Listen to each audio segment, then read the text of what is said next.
Olá, turma da engenharia, eu sou o professor Helder Diniz e é com muita honra que estamos inaugurando o canal da Excelência Operacional no YouTube. Estou muito feliz porque esse canal será mais um meio de transmitir conhecimento na área da engenharia industrial, produção, qualidade, logística, mecânica, materiais e muito mais. Para que você, estudante e engenheiro, possa atingir a excelência operacional. E o vídeo de estreia não poderia ser melhor. Entrevistamos o professor Paulo Ghinato, PhD em Sistemas Produtivos realizado no Japão, o berço do sistema Toyota de produção. Foi um bate-papo super produtivo, onde abordamos diversos temas como Lean Manufacturing, carreira, oportunidade, indústria 4.0, dicas super valiosas para você se destacar no mercado de trabalho. Então curtam a entrevista e aproveitam, já dá o like, se inscreve no canal e não esquece de compartilhar com seus amigos. Valeu!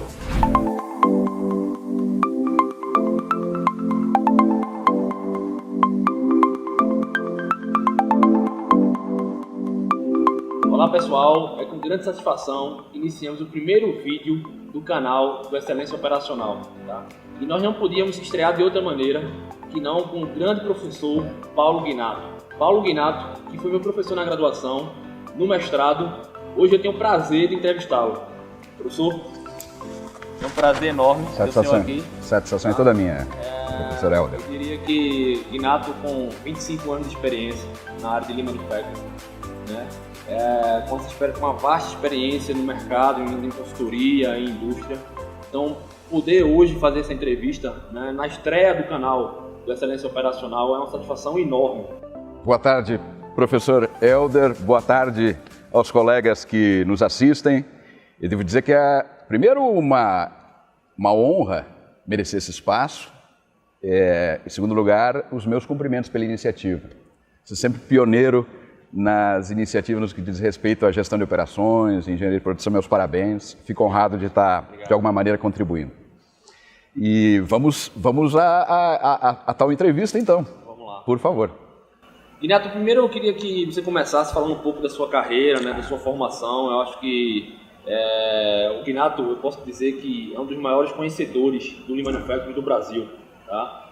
Sendo que deve ter uma moçada muito grande aí, a nível de graduação, que não conhece ainda o professor, e eu queria que você falasse um pouco sobre essa sua formação, sobre a sua experiência, para essa moçada que está chegando agora no mercado de trabalho. Perfeito, professor Helder. Bom, bem resumidamente, eu tenho aproximadamente 35, 36 anos de experiência profissional, 25, 26 anos dos quais dedicados à militância na engenharia de produção, sobretudo, especificamente, o Lean System, Lean Manufacturing. Então, falando um pouquinho, né, de como é que eu construí essa trajetória, eu sou engenheiro metalurgista, na verdade, de formação básica. Isso me permitiu os primeiros passos como engenheiro, no início da minha trajetória, 35 anos atrás. E depois brevemente descrevendo, eu descobri como engenheiro metalurgista a gestão de operações, engenharia de produção. Sinceramente me encantei, eu realmente não conhecia, isso faz bastante tempo e de fato assim, a engenharia de produção já era consagrada no país, é óbvio, várias excelentes escolas, mas dentro do meio industrial, essa era uma especialidade, imaginem vocês, 30 e tantos anos atrás, pouco conhecida. Hoje, graças às boas iniciativas, a gente tem uma presença, o engenheiro de produção tem uma presença muito mais forte, muito mais decisiva nas operações. Na época, não, e isso me despertou especial curiosidade. Eu deixei a iniciativa privada e fui fazer o mestrado em engenharia de produção. Fiz o mestrado em engenharia de produção na Escola de Engenharia da URGS, a Federal do Rio Grande do Sul. Eu tive um golpe de sorte, ganhei uma bolsa do governo japonês e fui fazer o doutorado em engenharia de sistemas de manufatura, que é uma especialidade da engenharia de produção, na Universidade de Kobe. Fiquei 4 anos no Japão, vivi por 4 anos, fiz o doutorado, voltei em 1998, 21 anos atrás, portanto, voltei, e me reintegrei ao mercado nacional de trabalho. Eu busquei, na verdade, me reintegrar. Eu era um executivo quando decidi ir para o Japão, e eu queria, de fato, isso, queria voltar para a iniciativa privada. Eu tive a sorte de ser convidado pela São Paulo Alpargatas. Eu fui um executivo da São Paulo Alpargatas durante alguns anos, após o meu retorno do Japão, e isso me deu a oportunidade de exercitar aquilo que eu achava que sabia. Eu fui aprender de fato nas tentativas de aplicação, na tentativa de ajudar São Paulo Alpargatas a conduzir um turnaround, uma mudança muito grande no negócio e sobretudo nas operações industriais. Me coube então, como gerente corporativo de manufatura, liderar esse processo de implementação do Lean System à época na São Paulo Alpargatas, isso no final da década de 90. Antes disso eu havia passado por indústrias como, por exemplo, talvez vocês vão lembrar Steel, fábrica de motosserras, Dana, autopeças, White Martins, gases industriais, enfim, entre outras passagens. Então, isso resume um pouquinho, né, da minha trajetória. Um detalhe importante é que nos últimos 17 anos, e foi quando eu deixei a São Paulo Alpargatas, eu decidi que eu tinha que resgatar um velho projeto de fazer consultoria. Então, nos últimos 17 anos é o que eu tenho feito. E eu confesso assim que é a minha grande paixão, é o canal que eu enxerguei que viabiliza o tipo de contribuição, o tipo de exercício que eu quero para a minha carreira, para a minha vida. E é o que eu tenho feito, então eu tenho uma pequena empresa de consultoria, jovem empresa de consultoria, fundada 17 anos atrás.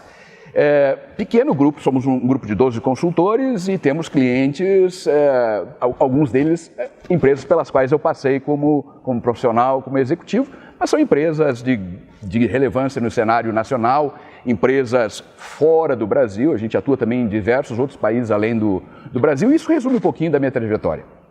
Muito bom, muito bom. Eu fui aluno do Ginato, como eu falei, na graduação, e foi justamente nas aulas que eu realmente me apaixonei ainda mais pela engenharia de produção, com todo o modelo Lean Manufacturing, né, que foi apresentado na época. A potencialidade de gerar resultado, de reduzir perdas, então realmente foi impressionante, tá? E, Ginato, para as pessoas que não tiveram essa oportunidade de ser seu aluno, né, acho que deve ter uma moçada que gostaria, mas não teria condições, queria que você falasse um pouco o que é o Lean Manufacturing, né? Explanasse um pouco o conceito dessa filosofia para as pessoas, né, sobre o Lean Manufacturing. O que seria? Eu sei que existe um vasto, né, ferramentas e metodologias, mas na sua opinião, o que seria o Lean Manufacturing para você poder transmitir para as pessoas que estão assistindo agora? Excelente, bacana. Eu acho uma questão bastante relevante. Existem, de fato, primeiro, alguma dificuldade de definir, de conceituar. E uma necessidade, de fato, de entender um pouquinho, né, o que é a proposta, o que é o modelo do Lean Manufacturing e o que é que se propõe, a que se propõe esse modelo. Então eu gosto muito de colocar da seguinte maneira: Lean, que teve origem, obviamente, no Japão, sobretudo especificamente na Toyota, ele em sua origem, o sistema Toyota de produção. É o sistema de gestão de operações industriais em sua origem. Então esse é o Lean Manufacturing. Então a gente pode, inclusive, construir, enxergar isso de uma forma hierarquizada. Assim, existe em sua origem o Lean Manufacturing ou Lean Production, que é uma produção enxuta, como aqui no país. Eu não gosto muito dessa expressão enxuta, porque remete à questão de enxugamento de quadro, vai perder emprego. Eu não gosto muito, mas enfim, sem problema nenhum. Eu prefiro sempre usar a expressão Lean, porque exatamente foge dessa armadilha. Então, o Lean Manufacturing, ele tem essa abrangência e amplitude. Nasceu nas operações industriais da Toyota, ganhou corpo. E isso, obviamente, ganhar corpo quer dizer que na própria Toyota, o pai do sistema Toyota de produção à época, o Taiichi Ohno, teve sinal verde, carta branca mais do que sinal verde, para ampliar a aplicação desse modelo desenvolvido para a operação industrial. Isso simplificou, só para resumir uma vez mais uma história que também é interessante, simplificou e aí deu origem aos contornos de outras funções do negócio, manufatura, além da manufatura, marketing, desenvolvimento de produto, vendas, administrativo, gestão de pessoas, todas as funções do negócio, e assim, que de fato estão debaixo do guarda-chuva, gestão de operações. Gestão de operações é muito mais do que só indústria, a manufatura. Então, um negócio Lean, ele não se sustenta com o Lean Manufacturing somente. Então, ele pode até começar por lá, mas ele precisa se amplificar e se conectar com as outras funções que respondem pela operação como um todo, né? Então, e a isso a gente chama de Lean Enterprise. Então, na verdade, o Lean System, que é um conjunto de conceitos que teve origem no Gemba, na operação industrial, ele se amplificou, né? O Lean System como conceito se amplificou para além do Lean Manufacturing, ganhou corpo o Lean Enterprise. E esse Lean Enterprise, por trás dele tem um conjunto de modelos mentais que a gente chama e reconhece de Lean Thinking, a mentalidade Lean.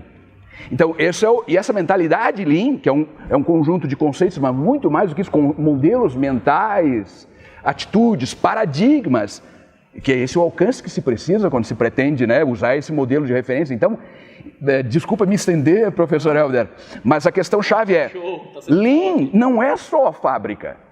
Você não sustenta o movimento na fábrica, por melhor que sejam as intenções e o melhor que sejam os resultados no início de um piloto de implementação, mas você não sustenta se mantiver ilhado e restrito à operação industrial.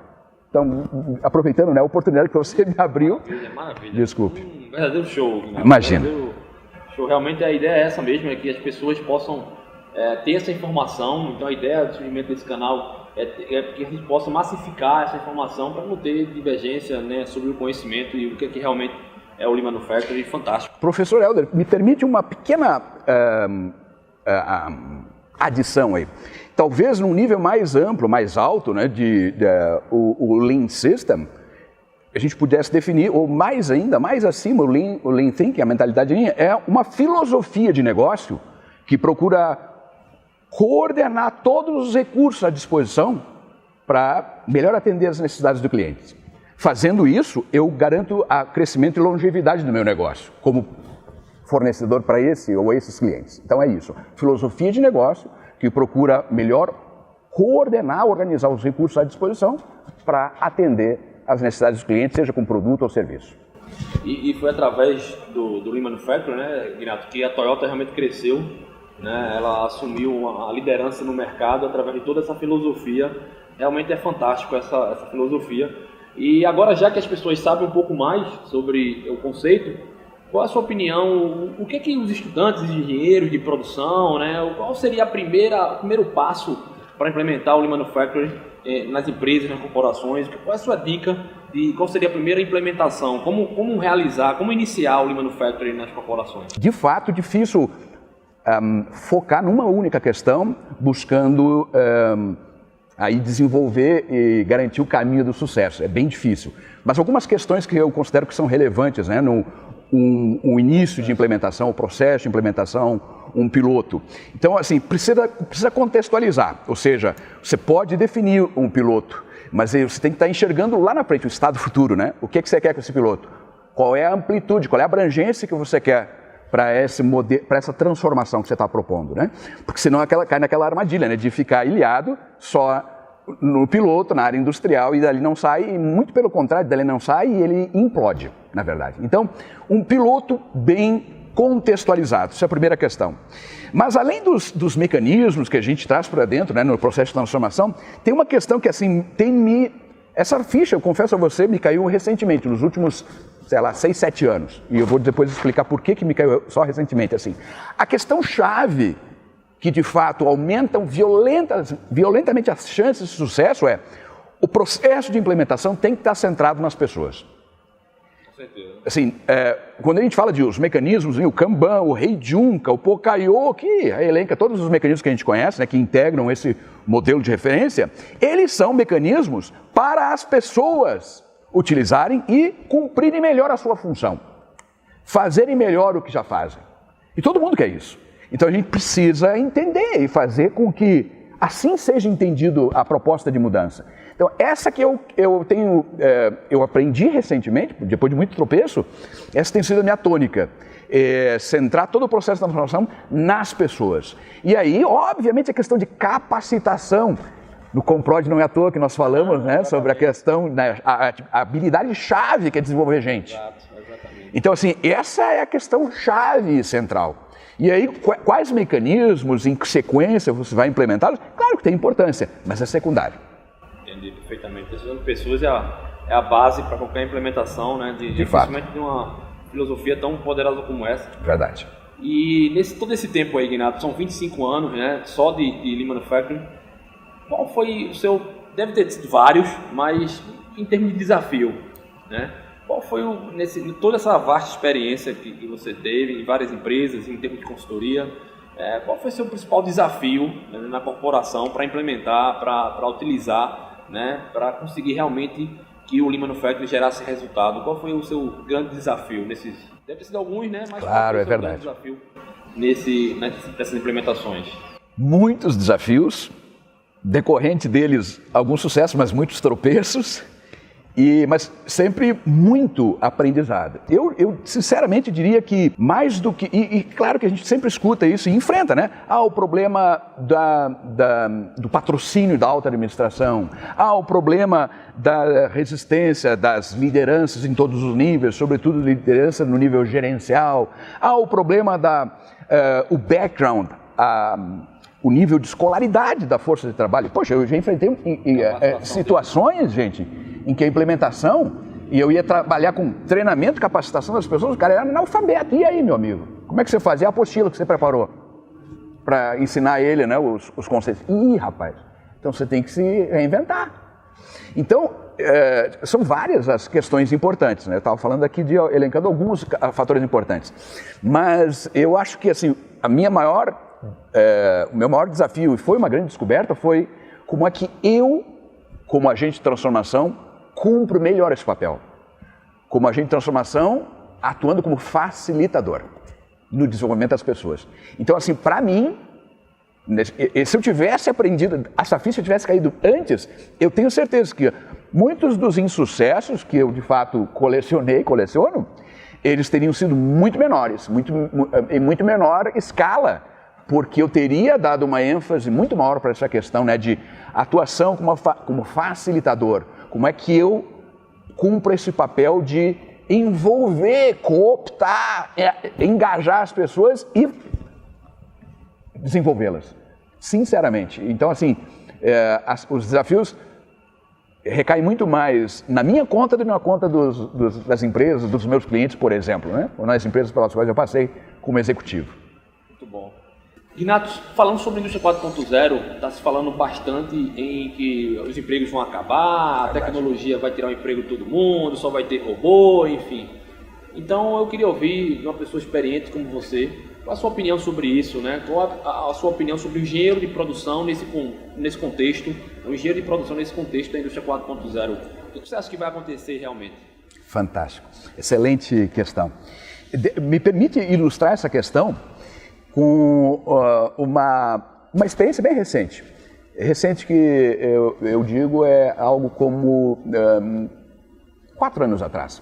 Eu vou regularmente ao Japão, todo ano eu vou ao Japão, para me reciclar, para levar os colegas do meu network naquelas missões técnicas. E aí, numa dessas idas, há uns 4 anos atrás, eu tive a oportunidade de participar em um seminário na Setsunan Daiga, Universidade de Setsunan, em Osaka. E aí o tema foi a indústria 4.0. E aí eu ouvi dos pesquisadores, dos professores e alguns executivos os depoimentos, e eu trouxe para eles também o que é que qual é o nosso estágio aqui no Brasil e as nossas preocupações. Bem resumidamente, assim, no Japão também uma grande preocupação. No que diz, 2 questões interessantes me chamaram a atenção. A preocupação de que eles vão ficar para trás, porque no entendimento deles os alemães estão na frente.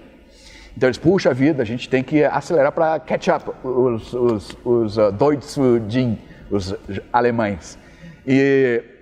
Então uma preocupação bem grande nesse sentido de acelerar o passo. Essa é a primeira questão. E a segunda questão, eu achei interessante porque eu disse a eles o seguinte na minha colocação. Eu acho que a gente está muito longe de ter uma condição para perfeita absorção do que esse movimento todo, né, do 4.0 nos propõe e nos pode proporcionar. Nós temos um mato alto, me desculpe a linguagem simplória, um mato alto, muito alto ainda para cortar. Se você não corta esse mato alto, a tecnologia é como ela realmente você querer pousar algo suave num matagal, vai sumir. E depois não sai mais de lá, não acha mais. Então, nós precisamos fazer o basicão bem feito. Vou falar um pouquinho desse basicão. Mas então, essa foi meu depoimento para eles.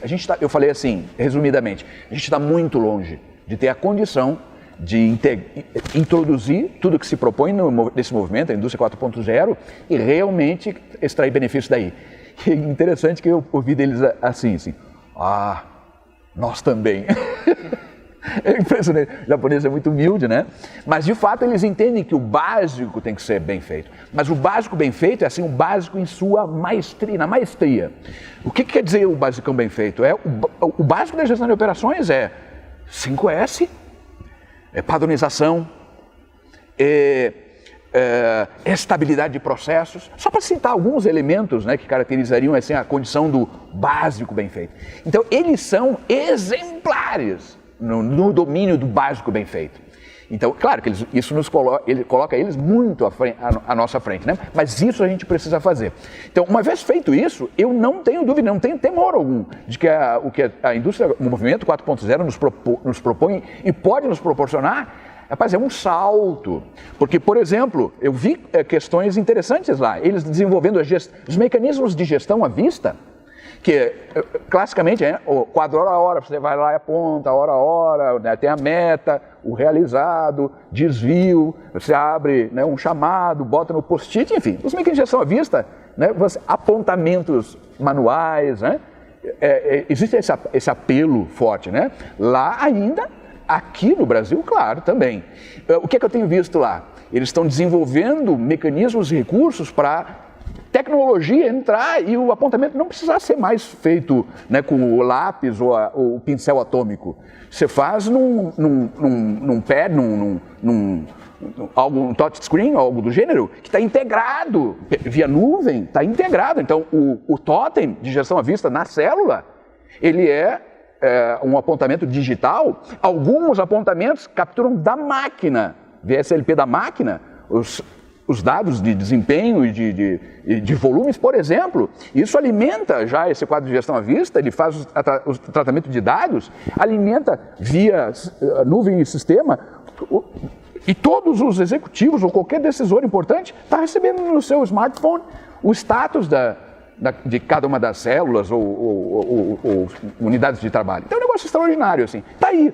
Isso não é uma tremenda uma contribuição da tecnologia? Então tem que ser feita. Mas assim, o que adianta tecnologia se você não tem o rigor de saber o que apontar? O rigor de cumprir a informação correta? O que fazer com ela? Então isso tudo é o básico bem feito. Então aí sim você traz a tecnologia. Não tem medo algum que isso... nós atingindo essa condição do básico bem feito, a tecnologia vai nos oferecer um salto quântico, né? Muito bom, muito bom. Guinato, agora eu queria que você mandasse um recado para essa moçada, esses estudantes de engenharia de produção ou os engenheiros de produção recém-formados aí, os jovens engenheiros, né, que estão nesse mercado de trabalho tão competitivo. E quais são as habilidades ou características que você acha que esse engenheiro de produção tem que ter para realmente se destacar no mercado de trabalho? Excelente. É um grande desafio, a gente atuar como engenheiro de produção é um tremendo desafio. E vocês lembram que há pouco eu comentei com o professor Helder, que uma ficha que recentemente me caiu é a questão de pôr, né, as pessoas no centro, né, do cenário, como protagonistas de fato. Então, assim, uma habilidade especialíssima que a gente precisa desenvolver e ainda a academia nos oferece poucas oportunidades, é atuar como facilitador. Então, essencialmente, o engenheiro de produção é sim um resolvedor de problemas, mas mais do que um resolvedor de problemas, ele facilita o processo de solução. Ele aglutina as pessoas, municia elas de ferramental nesse processo, né, de melhoria do desempenho operacional, melhoria da atuação das pessoas de forma geral. Então, uma habilidade especialíssima que a gente precisa desenvolver é a habilidade de desenvolver as pessoas e atuar como facilitador. Maravilha. A gente geralmente cai na armadilha de atropelar. Sai como rolo compressor implementando. Vamos, agora tem que implementar isso, interessa, vamos lá. Pressão, né? Não vai funcionar, não vai sustentar. Então, essa habilidade que os japoneses fazem com maestria, de fato, é que a gente precisa desenvolver. né? Assim, atuar como facilitador. Então, e gente, assim, uma questão chave é, você para gostar e desempenhar como engenheiro de produção, você tem que gostar de gente. Você tem que gostar de gente. Então, assim, desenvolva as habilidades de lidar com gente, atuar como facilitador junto às pessoas. É isso. Muito bom. Agora uma pergunta difícil. Guinato, se você tivesse que voltar aí, se você tivesse 22 anos de idade, 22 a 25 anos de idade, né, recém-formado também, buscando um caminho, né, o que você faria de diferente, né, nessa trajetória, essa belíssima trajetória que você tem? O que você faria de diferente, né, você com 22 anos de idade? O que seria diferencial para você? Fantástico. E eu sei bem o que... Tem várias questões que se eu pudesse transformar, voltar, quem me dera, eu faria diferente de fato. Mas tem uma que assim, interessa a nós discutir aqui nesse nosso bate-papo, que é o seguinte, eu teria... Ontem nós estávamos numa das rodadas do CIMEP, o Simpósio de Engenharia de Produção, e assisti uma palestra ontem, uma apresentação, do professor Helder. E em dado momento o professor Helder comentou que aprender dói, estudar dói, ler dói. Exato. E assim, por força disso, essa dor, ela por vezes nos empurra para passar batido por uma série de conceitos, no caso da graduação, disciplinas, módulos, enfim, que a gente podia ter tido muito mais alto aproveitamento. Isso vai fazer falta. Eu asseguro a vocês, fez a mim muita falta. Eu tive que correr atrás, com muita intensidade, para resgatar alguns conceitos que eu vi na academia, mas eu, particularmente, não extraí o máximo, não extraí o que poderia. Então, e eu faço sempre essa sugestão que eu estou dando a vocês que estão nos assistindo aí, é um exercício que eu faço diariamente, assim, mesmo que enfadonho, pareça enfadonho, mesmo que, poxa vida, doloroso, né? Eu disse, cara, mas isso aqui tem algo importante por trás. E eu procuro enxergar o que é que ali eu posso capitalizar. E isso me muda a forma de enxergar as coisas. E aí eu me motivo. Então, motivem-se para aprender. Dói. Mas assim, é uma dor com propósito. Tenho certeza disso. Guinato, foi um prazer, realmente. Foi um show, foi realmente uma verdadeira aula. Sempre generoso. Muito obrigado, professor Helder. Que, com certeza, essas pessoas, esses alunos, esses jovens engenheiros de produção que vão estar nos assistindo agora, vão poder ter um pouquinho daquilo que eu tive na graduação, no mestrado, e realmente receber um pouco de conhecimento, né? Em poucos minutos, mas realmente é um vasto conhecimento que eles estão recebendo aí agora. Espero que ele utilize esse material para poder estudar, se destacar e realmente ser um engenheiro de produção de sucesso. Muito obrigado. Excelente, satisfação. Muito obrigado, professor Helder.